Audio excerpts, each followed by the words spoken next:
Hola, ¿qué tal amigos? Te voy a enseñar cómo comprar tu hosting y dominio aquí en HostGator México utilizando un cupón de descuento para que así te puedas estar ahorrando bastante dinero. Recuerda que el cupón de descuento te lo estaré dejando en el primer comentario y descripción de este video. Solamente dale clic y ya te va a estar mandando a esta página principal y vamos a estar bajando tantito y aquí debes de seleccionar el plan que tú quieras contratar.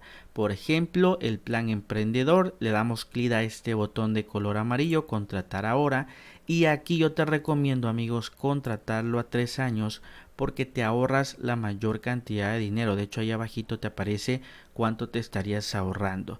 Dale clic abajo, ir al carrito y recuerda que HostGator amigos te va a estar regalando un año de dominio completamente gratis. Entonces aquí debes de escribir el nombre de tu dominio que quieras registrar y después le das clic a esta lupita de color azul. Esto es para verificar que el dominio esté disponible.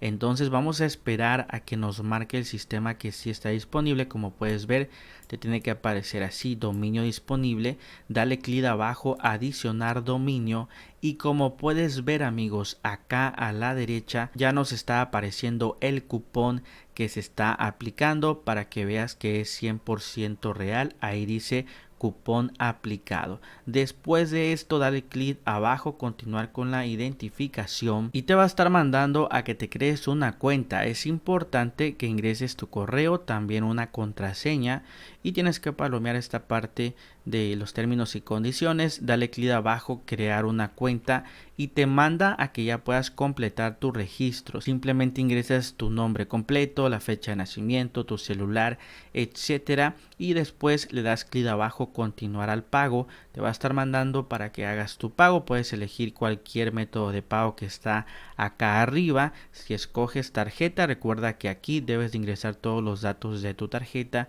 y por último le das clic abajo, finalizar compra, y listo amigos. Con esto ya habrás comprado tu hosting y dominio con un cupón de descuento acá en la plataforma de HostGator. También recuerda que he creado un tutorial donde te enseño cómo crear tu propia página web con un diseño impresionante y atractivo para tus clientes. El video te va a estar apareciendo en este momento en pantalla. Solamente dale clic para que puedas ir a ver el tutorial.